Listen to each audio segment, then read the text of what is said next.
Assalamu alaikum wa rahmatullahi wa barakatuh. Njerëzit në jetën e vet kanë momente që kanë mangësi.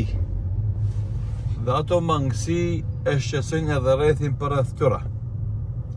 Dhe këta që janë përreth mendojnë se mangësi që ka një njeri do bëhen pengesa për zhvillimin e tij.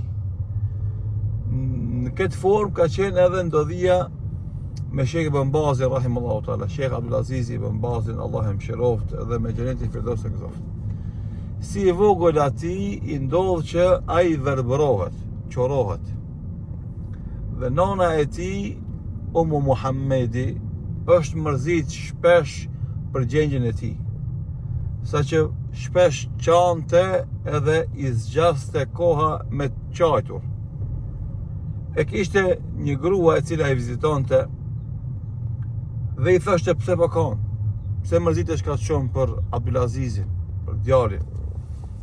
I thoshte nuk po kaj për atë që është sot, po e menoj kur të rritet kush ka mi boj hizmet atij. Domethënë unë jam gjallë, na jemi të është fort, e shërbej, ma kur të rritet e vdesim na, kush ka me u kujdes për te.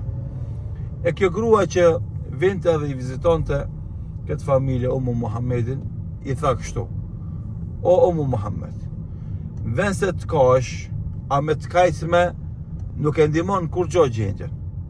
Qau edhe fali 2 rekate namaz edhe bën dua. O Zot, zgjidhje rrugdalë, jepi rrugdalë, zgjidha problemin, ndihmoje e kështu me radhë.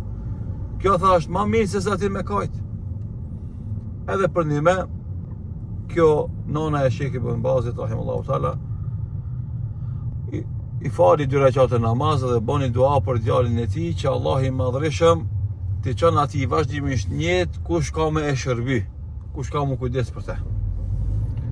Edhe subhanallahu çka ndodhi kur u rrit Sheikh Abdulaziz Ibn Bazi rahimahullahu taala, në vend se njerëzit me shërby atë, ai e shërbeu këtë botën me angazhimin e tij, me davetin e tij, edhe punën që e bonte. Edhe sa ishte hoxh, kadi, edhe sa ishte dekan ose rektor i Universitetit Islamik në Medinë, edhe sa ishte mufti i Saudis, vazhdimisht ka qenë në shërbim të njerëzimit. Andaj këshilla për prindërit është që ata kur kujdesen për fëmijët e tyre, njëkohësisht bëjnë dua për to. Edhe dietarët që tregojnë këtë tregim thënë kështu: 2 gjëra janë shumë të rëndësishme në raportin e prindit me fëmijën e vet. E para, që t'jetë i sinqert në kujdesin për fëmijën e vet. Që t'jetë i sinqert me Allahun për galën dhe brengën që ka për fëmijën e vet. Dhe e dyta, të bën dua vazhdimisht që Allah i madhreshëm ta ruan atë, ta udhëzon atë, ta ndihmon atë, t'ja çel dyrt e xherit, se dua e prindit që bëhet për evladin pranohet.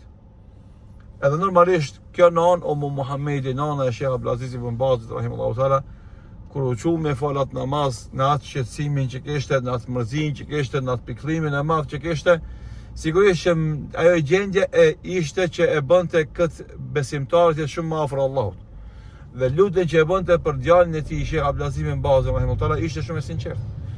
Edhe Allah i madhëshëm bëri që jo dikush kujdeset për Sheikh Ibn Bazin, por ai me gjithë se ishte i verbër të kujdeset për këtë botën islame, edhe të lënë gjurmë të veta anë mban botës, edhe brez pas brezi që edhe na këtu në vendet tona shqiptar, edhe na të përfitojmë nga dija e tij, nga kujdesi i tij, nga angazhimi i tij, kujdesi i tij për dietarët shqiptar, për Sheikh Albani rahimahullahu taala, për Sheikh Abdul Kadrin, e kujdesi i tij për nxënës shqiptar që kanë qenë në Medinë, ku ka qenë ai rektor.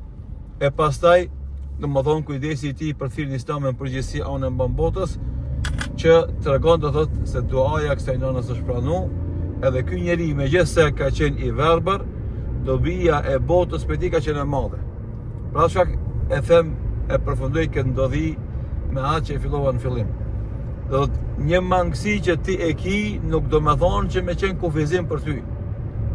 Po kur njeriu ka iman, kur njeriu ka vullnet, ku njeriu ka edukat mirëfillt, ku njeriu ka prind që bëjnë dua për te, ai njeri me gjithë këto mangësi që i ka, nuk e pengon asgjë që ai të jetë i dobishëm edhe për njerëzit brenda familjes, edhe brenda lagjes, edhe brenda qytetit, edhe brenda shtetit, po edhe në këtë botë. Andaj na lutim Allahun e Madhëshëm që Allahu ta shpërblen nonën e Sheikh Abdulaziz bin Bazit rahimahullah Ummu Muhammedin për këtë kujdes dhe breng që kishte. Ta shpërblen edhe këtë grua besimtare e cila e këshillojmë këtë këshill shumë të mirë Ummu Muhammedin, nonën e Sheikh Abdulaziz bin Bazit. Allahu ta shpërblen edhe Sheikh bin Bazin rahimahullahu taala për atë angazhim madhështor, gjigant, me firdausin më të lartë xhenetit inshallah taala. E neve të tjerëve, ata që janë prind, edhe ata që janë të ri, dhe ata që kanë ndoshta nevojat veçanta, dikush është i verbër, dikush është sakat që themi na, dikush pa marrë parasysh kjo të mos bëhet pengesë në jetën e tij që ai të kontribon të gjitha mejdanet e mundshme, ndesh në rafshin e diturive fetare dhe davetit islam, ndesh rafshin e projekteve humanitare, sociale, ndesh rafshin e motivimit dhe nxitjes së njerëzve për të bërë vepra të mira kështu më radh. Do thotë mos u ndalni, punoni edhe prindrit gjithashtu që vazhdimisht kujdesuni për fëmijët e juaj. Ani se kanë nevoja të veçanta, mos u mërzitni, mos u lodhni në kujdesin tuaj për to, bëni dua për to, vazhdimisht shtetni veten tuaj tek madhnia e tij dhe fuqia e tij dhe lutni Allahun që Allahu t'u aqel dyert e xherit e t'i bën të dobishëm ata fëmijë kudo që janë edhe sado që jetojnë ata.